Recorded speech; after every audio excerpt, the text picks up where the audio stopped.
미국에서 충격적인 일이 벌어지고 있습니다. 관세 폭탄 속에서 미국에서 한국 자동차의 가격이 동결되었다는 소식에 미국의 모든 자동차 판매소에서는 매일매일이 파티라고 합니다. 한국의 현대차그룹이 6월 2일까지 미국 내에서 차량 가격을 인상하지 않겠다고 하자 지금이라도 차를 바꾸겠다는 미국인들이 넘쳐나고 있습니다. 오늘의 사연 시작합니다. 안녕하세요. 저는 조지아나주에서 식자재 유통업을 하고 있는 제임스라고 합니다. 매일매일 출근하기 힘들어도 가족들을 생각하며 버티고 있는 아빠이죠. 아내는 결혼 이후에 집에서 아이들을 돌보며 집안일을 하고 있고 저는 매달 생활비를 벌어다주는 입장이라 책임감이 막중합니다. 제가 몸을 다쳐 일을 하지 못하게 된다면 가족의 생계가 막막해지니까요.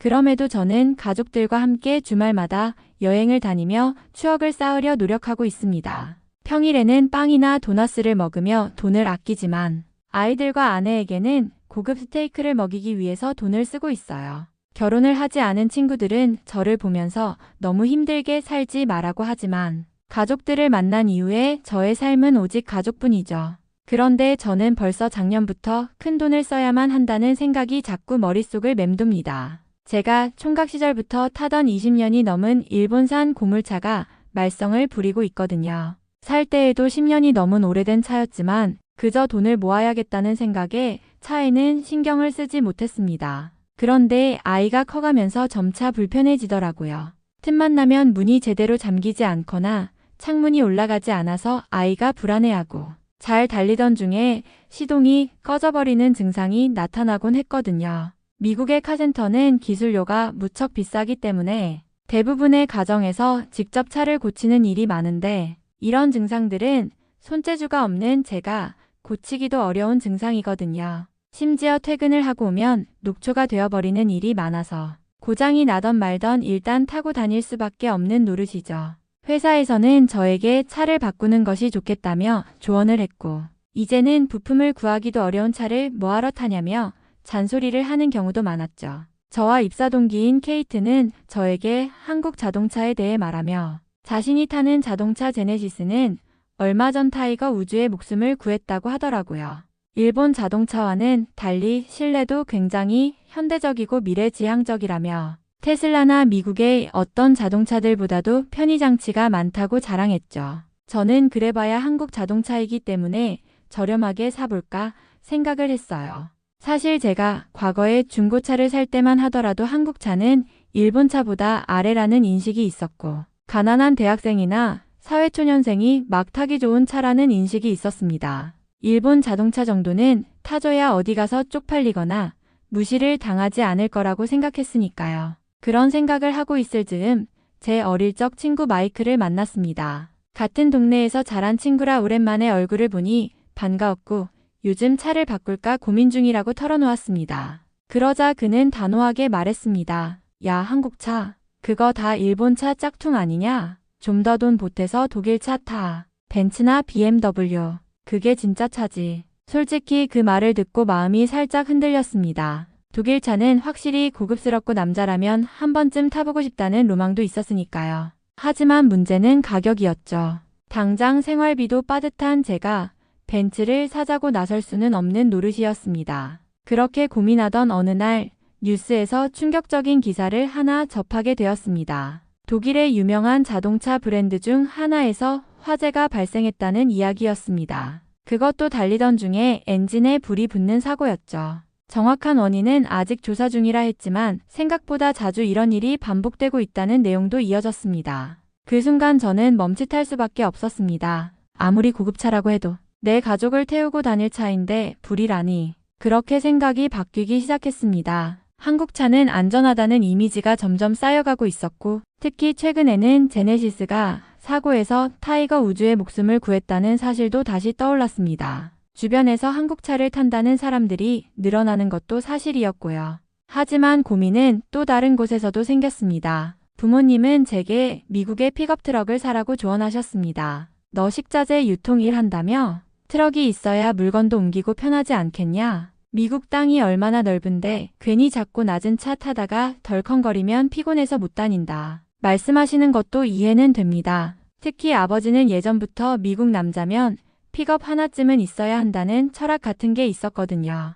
덩치 큰 차를 몰며 힘있는 가장으로 보이고 싶은 마음도 저는 알고 있었습니다. 하지만 저는 도시를 누비는 일이 더 많습니다. 창고에서 식자재를 실어와도 대량 운송은 따로 맡기고 제가 직접 운전하는 경우는 많지 않거든요. 하루에도 수차례 다운타운을 지나야 하고 좁은 골목이나 주차 공간도 신경 써야 합니다. 픽업 트럭은 커서 불편한 데다 연비도 너무 안 좋아서 아무래도 꺼려졌죠. 무엇보다도 저는 요즘처럼 바쁘고 지친 삶 속에서 편안하게 앉아 부드럽게 달릴 수 있는 승용차 감성을 원하고 있었던 것 같아요.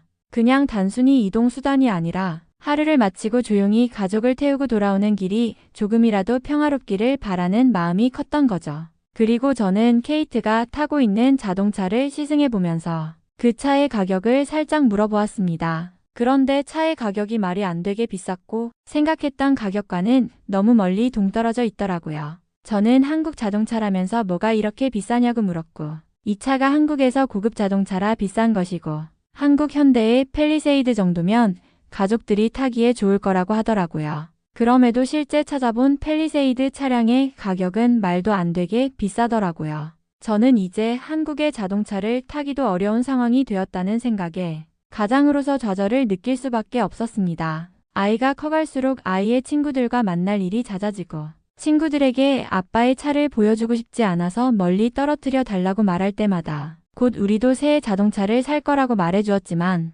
이제는 한국 자동차도 사지 못할 거라는 현실이 너무 슬펐거든요. 저는 인터넷을 통해서 한국 자동차보다 저렴한 자동차를 찾아보았고 뜻밖의 결과를 보게 되었습니다. 바로 제가 좋아하던 일본의 자동차가 한국 자동차보다 저렴했고 각종 커뮤니티에서 한국의 중고차를 살지 일본의 새 차를 살지 생각지도 못한 고민하는 글들이 보일 지경이었으니까요. 저는 한국의 자동차가 일본의 자동차보다도 미국 시장 내에서 인기가 많아졌다는 사실에 놀랐고 실제로 한국 자동차의 미국 점유율이 상당히 높아졌다는 것을 알게 되었습니다. 그리고 얼마 전부터 보이던 KN이라는 새로운 자동차 브랜드인 줄만 알았던 멋진 자동차들이 한국의 기아 자동차였다는 사실을 알게 되자 저는 흥분을 감출 수가 없었습니다. 기아가 최근부터 회사의 로고를 변경했고 그 로고를 붙인 자동차들이 미국에서 많이 보였던 것인데 저는 단지 미국에서 테슬라처럼 새로 등장한 브랜드라고 착각한 것이었거든요. 그리고 가족들과 함께 탈 자동차를 기아 자동차로 정하게 되었죠. 그런데 저희 아내에게 한국 자동차에 대해 말하자 아내는 처음엔 조금 걱정스러운 표정을 지었습니다. 혹시나 중국 자동차처럼 갑자기 폭발하는 건 아니냐며 농담 반 진담 반으로 물었죠.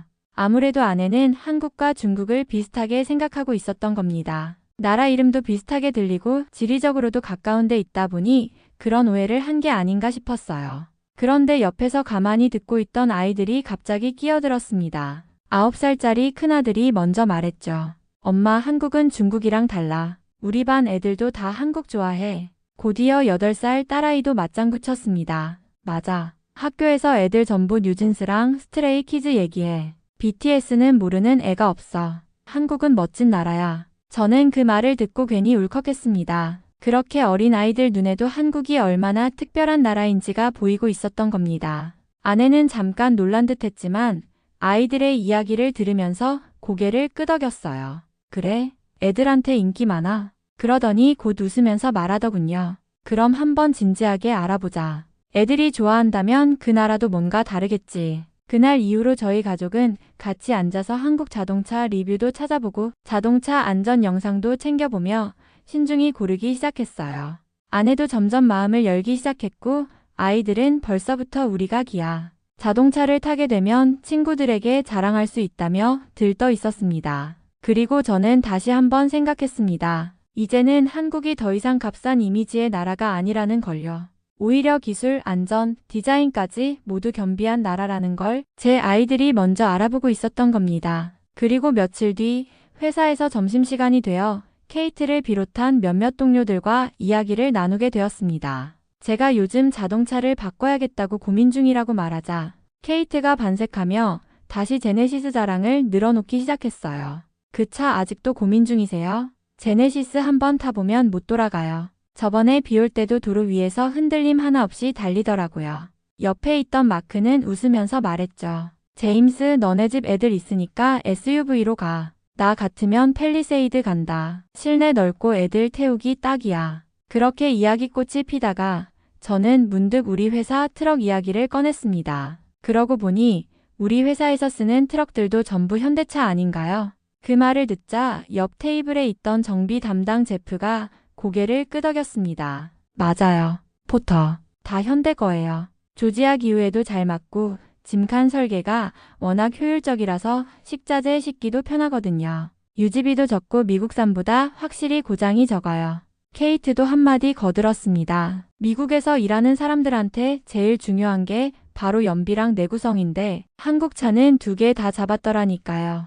요즘 같은 고유가 시대의 진짜 효자지. 그 이야기를 들으니 더 이상 망설일 필요가 없다는 생각이 들었습니다. 가정용 차도 회사용 트럭도 이미 한국 자동차가 생활 깊숙이 들어와 있었던 거죠. 그저 제가 무심하게 지나쳤던 사실일 뿐이었습니다. 그날 저는 점심을 먹으며 혼잣말처럼 말했어요. 이젠 한국 자동차가 대세인 건 맞는 것 같네요. 다들 다르게 말해도 결국 선택은 똑같이 한국차로 가는 것 같아요. 그리고 그 말에 케이트가 웃으며 말했습니다. 맞아요. 한국차는 그냥 차가 아니라 경험이니까요. 그런데 기아 자동차를 구매하려고 본격적으로 알아보던 중 뉴스에서 충격적인 이야기를 들었습니다. 트럼프 전 대통령이 다시 대선에 나설 준비를 하며 해외 기업들에 대한 초고율 관세를 매기겠다는 입장을 공개적으로 밝혔다는 것이었습니다. 심지어 한국 같은 동맹국에까지 예외를 두지 않겠다고 했고 이미 구체적인 수치를 언급했다는 보도도 있었습니다. 저는 잠시 멍해졌습니다. 이미 마음은 한국 자동차에 가 있었고 가족들과도 기아 SUV로 결정한 상태였는데 만약 관세가 지금보다 2~3배 이상 오르게 된다면 지금 생각하고 있는 가격보다 훨씬 더 큰 돈을 지불해야 할 수도 있다는 이야기니까요. 회사에서 점심시간에 다시 그 이야기를 꺼내자 케이트는 심각한 표정을 지었습니다. 나도 봤어요. 그거 진짜면 지금이 한국차 사는 마지막 기회일지도 몰라요.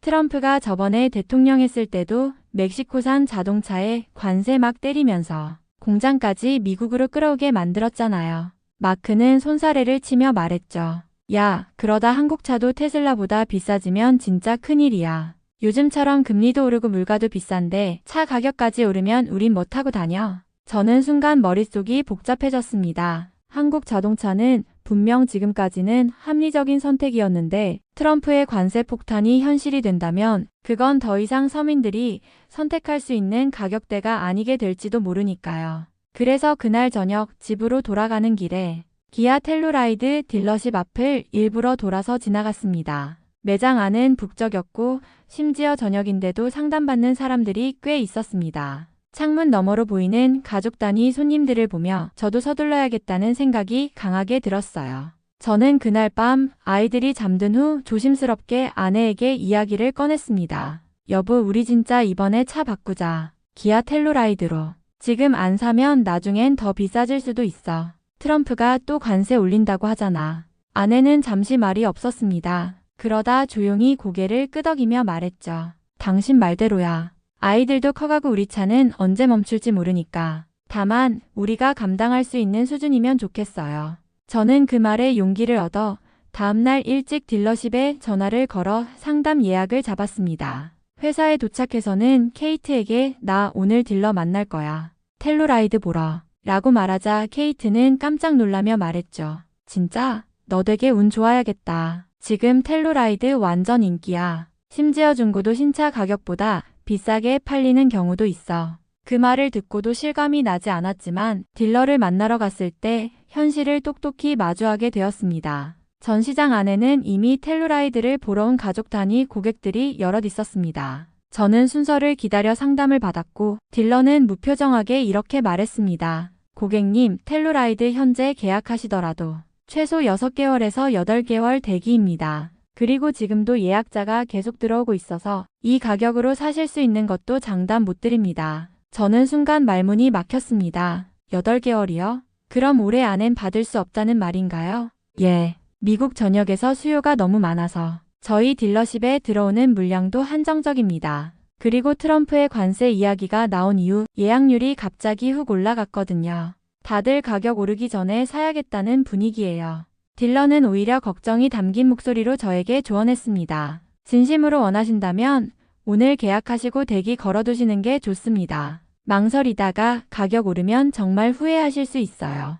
저는 집으로 돌아오는 길 내내 머리가 복잡했습니다. 지금 사도 반년은 기다려야 하는 차, 그러나 늦게 결정하면 아예 못 살 수도 있는 차. 이게 진짜 한국차가 맞나? 그 생각이 머릿속을 떠나지 않았습니다. 20년 전 대학생들 첫 차로만 여겨지던 그 한국차가 이제는 미국에서 가장 인기 있는 SUV가 되어 있었고, 이제는 저 같은 아빠들도 사기 어렵다는 현실이 참 이상하고도 놀라웠습니다. 결국 저는 텔루라이드를 계약했습니다. 딜러의 말대로 지금이 아니면 더는 기회가 없을지도 모른다는 생각이 들었거든요. 어차피 차가 당장 필요한 상황이었고 아이들과 아내를 생각하면 더 이상 미루는 것도 무책임하게 느껴졌습니다. 그날 밤 저는 아이들을 무릎에 앉히고 말했어요.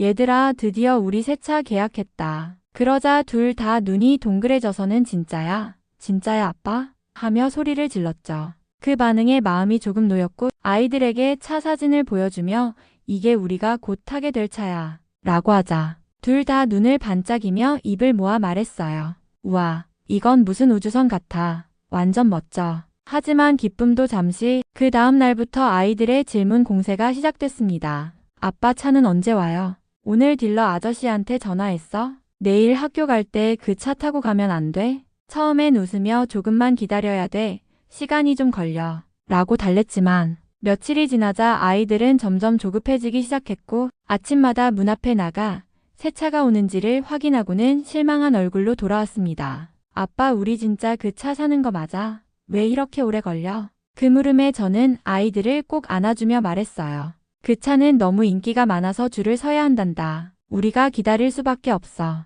하지만 기다리는 만큼 더 값질 거야. 그렇게 하루하루가 지나가면서 우리 가족의 저녁 대화는 늘 텔루라이드 이야기로 가득했습니다. 아내는 인테리어 사진을 찾아보며 우리 애들 뒤에 앉히고 나는 이 앞자리에 앉으면 되겠네 라며 상상했고, 아이들은 친구들에게 우리 아빠가 멋진 차 사줬다 라며 자랑을 해버렸습니다. 그 덕분에 저는 매주 진짜 샀냐는 친구 부모님들의 전화까지 받아야 했고요. 그러던 어느 날 회사에서 퇴근하려던 참에 케이트가 저를 불렀습니다. 제임스, 이번 주말에 애들이랑 또 어디 나가? 아직 텔루라이드 안 나왔잖아. 그럼 내 차 제네시스 빌려줄게. 가족들이랑 편하게 드라이브라도 해. 순간 저는 당황하면서도 감동을 받았어요. 이런 제안을 해줄 줄은 정말 몰랐거든요. 그래도 괜찮겠어? 내 차잖아. 괜찮지, 나 주말에 집에만 있을 거야. 오히려 좋은 일에 쓰인다니까 더 기쁘지 뭐.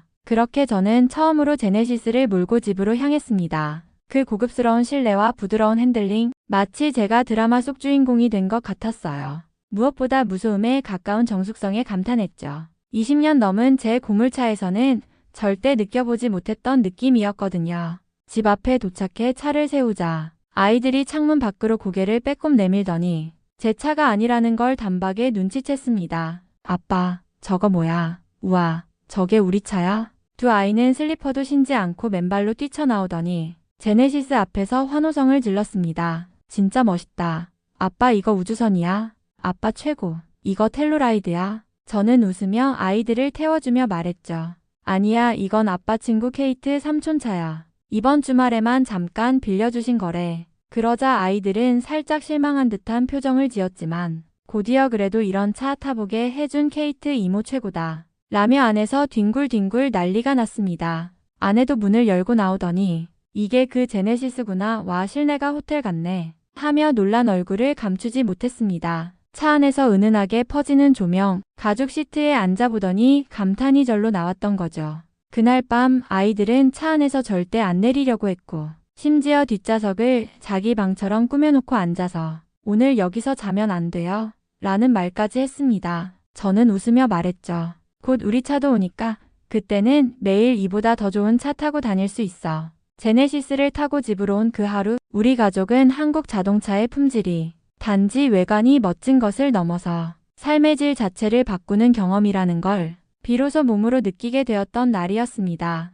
그날 이후 아이들의 태도는 완전히 달라졌습니다. 제네시스를 타본 뒤로 아이들의 입에서는 한국이라는 단어가 하루에도 10번은 넘게 나왔습니다. 다음 날 아침 거실에 나가보니 아이들이 식탁 위에 색연필이며 물감, 도화지를 한가득 펼쳐놓고 뭔가 열심히 그리고 있더군요. 가까이 가보니 거기엔 다소 삐뚤빼뚤하게 그린 태극기가 있었습니다. 아빠, 우리 태극기 만들었어. 이게 바로 한국 국기잖아. 멋있지? 붉고 파란 태극 문양은 살짝 번져 있었고 건공감리 4개 중 하나는 엉뚱한 위치에 있었지만 그 마음만은 정말 진심이었어요. 심지어 작은 스카치 테이프를 꺼내 들고는 이건 현관문에 붙일 거야. 한국차 타는 집이란 표시야. 라며 자랑스럽게 문 옆에 딱 붙였습니다. 저는 웃음을 참으며 아내를 바라봤는데 아내도 어이없다는 듯 하면서도 그 모습이 귀엽고 흐뭇하다는 얼굴이었습니다. 아이들은 저녁엔 스마트폰으로 한국 자동차 광고를 찾아보더라고요.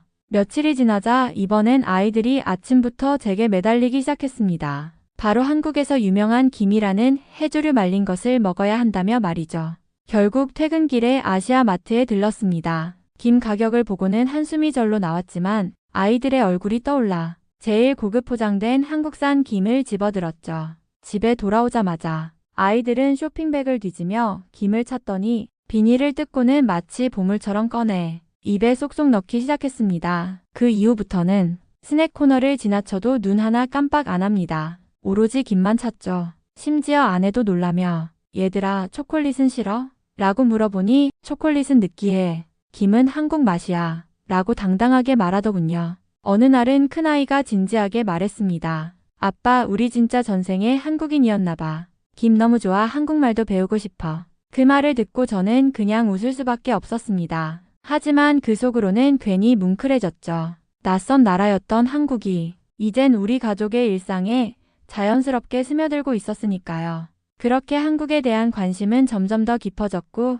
결국 우리는 한국 여행까지 준비하게 되었습니다. 아이들은 한국어를 배우고 싶다고 자주 말하며 자신들만의 단어장을 만들기 시작했습니다. 안녕하세요, 감사합니다, 사랑해요와 같은 간단한 인사말을 적어가며 서로에게 발음 연습을 시키기도 했습니다. 그 모습을 보고 아내와 저는 우리도 함께 배우자고 마음먹었습니다. 사실 저는 한국어를 배워볼 생각조차 하지 않았었지만 아이들이 열심히 공부하는 모습을 보니 나도 모르게 그 열정에 휩쓸리게 되었습니다. 처음엔 조금 어색했지만 하루하루 지나면서 점점 재미를 느끼게 되었습니다. 한국어의 발음이 생각보다 어렵고 한글을 배우는 과정에서 종종 실수를 하기도 했지만 가족이 함께 공부한다는 점에서 큰 의미가 있었습니다. 주말마다 가족 모두가 모여 한국어 학습 시간을 가졌습니다. 아이들은 자주 웃으며 공부했고 아내는 한국어 문장을 쓰면서 새로운 단어를 외우곤 했습니다. 저도 처음엔 어려워했지만 점점 흥미를 가지게 되었습니다. 아내는 한국 여행을 준비하면서 간단한 한국어 문장도 덧붙여서 여행 계획을 세우기 시작했습니다. 한국 음식, 한국의 문화, 그리고 사람들이 어떻게 생활하는지에 대해 이야기를 나누며 우리의 여행이 더욱 기대되었습니다. 아이들은 매일 엄마, 아빠, 우리 한국어 더 잘할 수 있어요.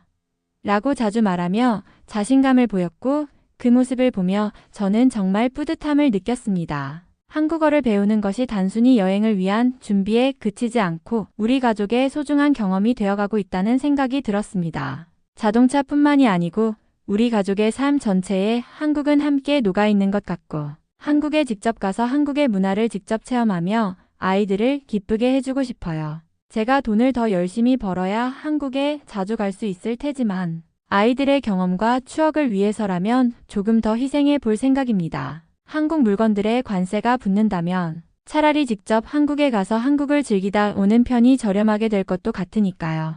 이번 사연은 여기서 마무리하도록 하겠습니다. 끝까지 시청해주셔서 감사드립니다. 좋아요와 구독은 영상 제작에 큰 힘이 됩니다. 꼭 한 번씩만 눌러주세요. 감사합니다.